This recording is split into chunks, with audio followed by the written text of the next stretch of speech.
What's up, everybody? Welcome to a Breaking News Wednesday episode of the College Underdogs podcast. I am your host, Trey Smith. And yes, you heard it right. We have breaking news, but it is not surprising news if you've been paying attention, especially if you've been following the College Underdogs, formerly the College GameTime podcast. So Army is an official, it's expected to be announced this afternoon that Army will be made an official member of the American Athletic Conference as a football-only member beginning in 2024. Several reports brought this out early this morning. The one I'm going to read to you is Brett McMurphy's from Twitter, but Pete Thamels chimed in, Ross Dellinger's chimed in, but Brett McMurphy said Army will join the American Athletic Conference as a football-only member in 2024, ending a 19-year run as an independent sources told Action Network HQ. First to report, Ross Dellinger. Official, or maybe they're saying it was his first report that Army was in the mix. Official announcement this afternoon, source said, although Army and Navy will both be in AAC, annual Army-Navy game will still be played the second Saturday in December as a non-conference contest. If Army and Navy finish in the top two in the American Athletic Conference standings, they would play for the AAC title the first weekend in December and also the following week in a non-conference game. With Army's move to the AAC, only 3 FBS independents remain. Okay. I know that last part there is disappointing to some fans. We're going to talk about that. Also want to talk about the most important aspect of this edition. And then we're going to look at what's next. There's another report that just came out about basketball, a basketball-only member. I want to address that report, and then I'm going to play for you the clip when I point blank, face-to-face, asked Commissioner Oresco a week and a half ago or 2 weeks ago, whenever it was, about adding a basketball-only member. I'm going to play you his response. We're going to talk about that, and then we'll be done. But before we get into it, you know what to do. If you're watching on YouTube, like, subscribe, comment at the end, share it with a friend. If you're listening on one of the streaming platforms, please leave a 5-star rating, leave a positive review. This is great news for the conference. I think there's some exciting things getting ready to happen as well. I don't know that the American is done, but we're going to look at that. But now's the time to be subscribed to this show. Okay, we cover the American Athletic Conference, but we also look at the G5 landscape, which, by the way, Liberty moved to 8-0. We'll talk more about that, I guess, tomorrow. I was going to have that conversation today as far as the New Year's Six and the race for all that, but the breaking news is taking over. We dabble into the Mountain West. We dabble into other G5s, mid-majors. We are the College Underdogs podcast. So, like, subscribe. And thank you so much for those of you that left comments about yesterday's show when you were saying, the niche that this is in and just generally talking about how this has become your go-to for American Athletic or G5 football news, things like that, or just conversations, podcasts, whatever. Anyways, all right, I'll shut up on that. Let's get it moving. So, talking about the Army-Navy game. I get it, man. If you're going to bring Army in with Navy, you want that game to be a conference game, right? I got crucified by some people for suggesting to move the game to week 0. You'd still have the same amount of eyes, make it the only game. I saw someone on Twitter had said, make it the Labor Day game every year that gets played, or play it on Thanksgiving Day, right? Those were some of the options we were kicking around on this channel when this first started becoming a feasible option for the American Conference as far as adding Army. But they didn't. They kept the game the same. Now, what I'm waiting to see is what do the marketing details of that game look like? As far as, will it be marketed with the American Conference logo and things of that nature? In fact, Steven Sipe has some good insight on that. He comments a lot on this channel. He's a pretty regular, pretty in the know, insightful poster. But, he had kind of shared the first time around when the American was looking to add Army and what some of those tidbits were as it pertains to the marketing of the conference for the Army-Navy game, even if it's not going to be a conference game. Now, my question is, let's just sit tight, because maybe once this deal with CBS is up, I think in 2028, maybe we do look at this possibly becoming a conference game in the future. I don't know. And then I also know there's the traditionalists who are like, don't touch it second weekend in December, period, no matter what. So I know there's two sides to that. Either way, you got a football edition. I mean, Army's numbers, their viewership is higher than what the American is losing in SMU. And I'm not saying that to knock SMU. I'm just saying that's what the numbers say. Obviously, they're in a down year this year as well. They're adjusting, running their new offense. I do think there's some fun potential conference rivalries other than Navy, like with UTSA. I think there's been some battles between those two teams, and just the military presence in San Antonio. I think there's some cool things that you could see happening there. Overall, I'm excited about it. I think it brings a good team. It brings someone up also in the Northeast to kind of help the Temples and the Navies and things of that with the travel issues. So overall, I think this is a win, but here's the key thing. Here's what this addition does for the conference that's more important than anything else. More than the on-field competitive success. More than the strength in numbers with adding another team into the fold, not losing teams without replacing them, and then you have less teams in your conference. More than the conference numbers, more than the on-field success, adding Army will allow the American Athletic Conference's current media deal to go untouched. That is key. Whether we like it or not, that's the world we're living in, and that's what's most important right now. With all these new additions and all the departures, where it just seems like the American Conference is getting gutted, as long as that media deal goes untouched, things are going to be okay.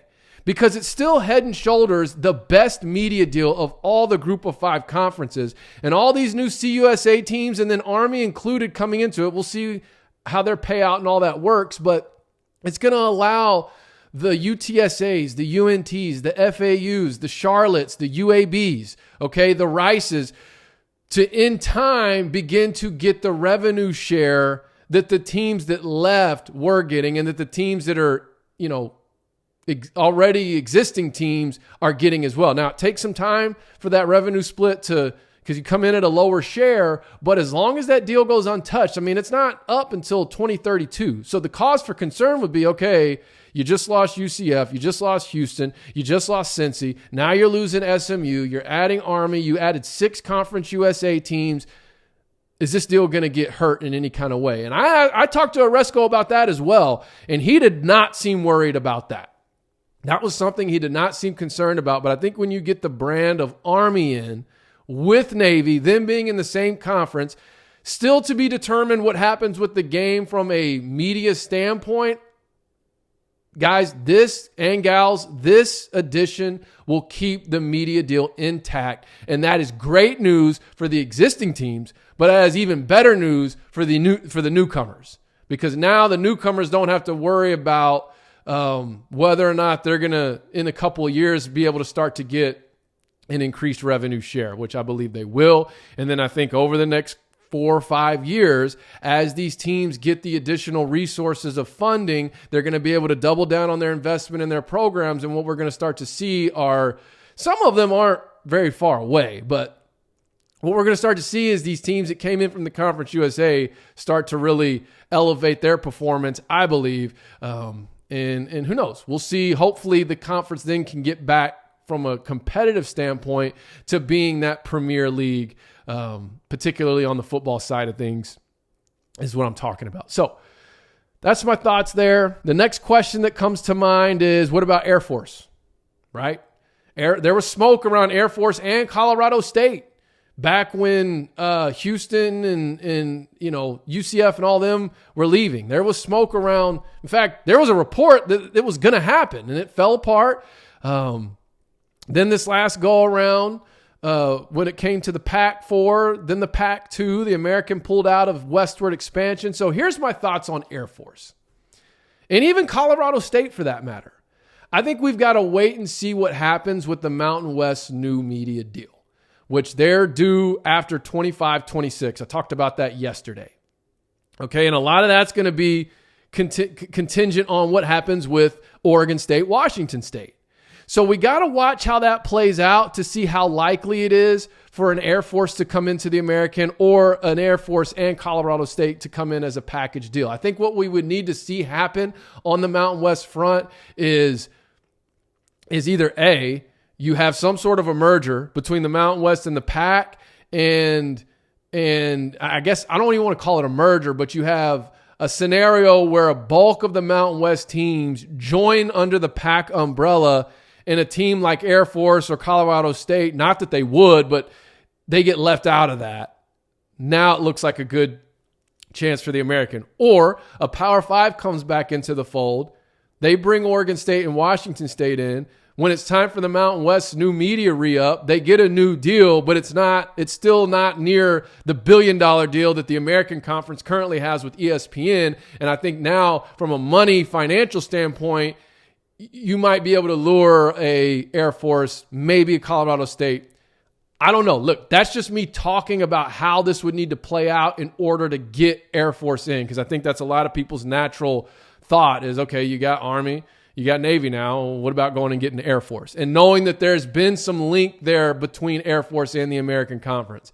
And then who knows if they come up with some premier relegation type style between the Mountain West and the Pac, and they have some partnership. And if teams like Colorado State and Air Force don't want to be a part of that, that's another thing. So we just have to watch how there's a lot happening right now with the Mountain West, the Pac, and if they do a full merger, I don't think there's any chance that Air Force and Colorado State join the American, because if they merge under the Pac umbrella, they likely would even keep the autonomy status. So anyways, it's all going to be contingent on what type of media deal does the Mountain West get when they're due up, or if there's some sort of merger with the Pac, what type of media deal do they get?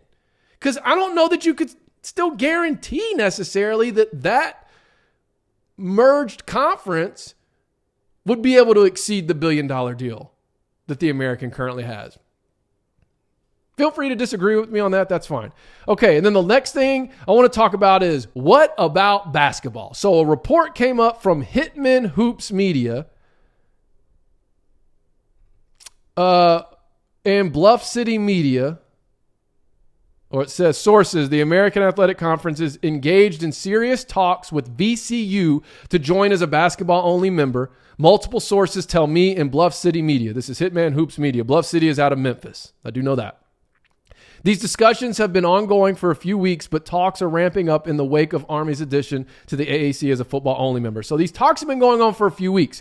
So within that few weeks window, this is interesting because I asked Commissioner Oresco about this.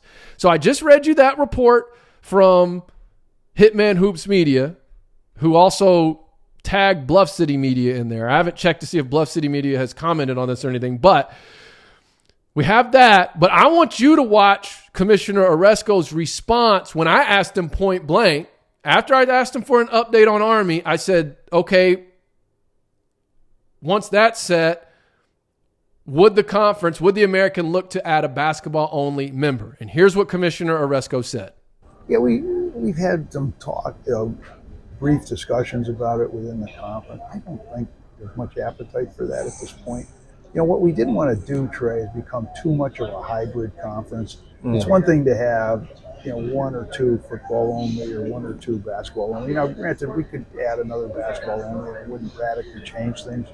But in the old days, with the Big East, you had a whole bunch of schools that played one sport, a bunch that played another. We tried to avoid that. Are there some schools I guess we could look at down the road in basketball? Sure, but really no plans at this point. We love having Wichita in the conference. They've been great. And if we had a couple of football onlys, that'd probably be the limit you'd want. Okay, so a couple of things he said on this, and I'm very, I try to have a keen eye with this stuff. I try to watch body language. I try to listen to tone, because sitting right there asking him, especially coming off the heels of asking him about Army, because even when I asked him about Army, he's like, Trey, we're really trying to keep this as confidential as possible, right? But I was also knowing that there's reports that are already out there, so it's not like I was, hey, let the cat out of the bag. It was more of just give me an update. I felt like he was really trying to keep things close to the vest, close to the chest, play his cards close, play his hand close. But the things that stuck out to me was when he said, first off, that there was not much appetite. There had been discussions within the conference, but there wasn't much appetite for it. However, he came right around and said that, granted, we could add another basketball only and it wouldn't radically change things. In other words, what he's trying to avoid is something that the original Big East dealt with, which was having multiple members as single sport members. And so where he was saying is okay, so if we've got Army is a football only, Navy is football only, we already have Wichita as basketball only, we want to make sure we don't just become this hybrid conference all over again. However, he did say, granted, we could add another basketball only and it wouldn't radically change things. And then he said, are there schools we could look at? Sure. So again, I don't know the validity of this Hitman Hoops media. However, if you look at what Oresco is saying here, could he have been playing things close, knowing that he was kicking the tires maybe on VCU? Now, I brought up the VCU Army thing on this show back on September 4th.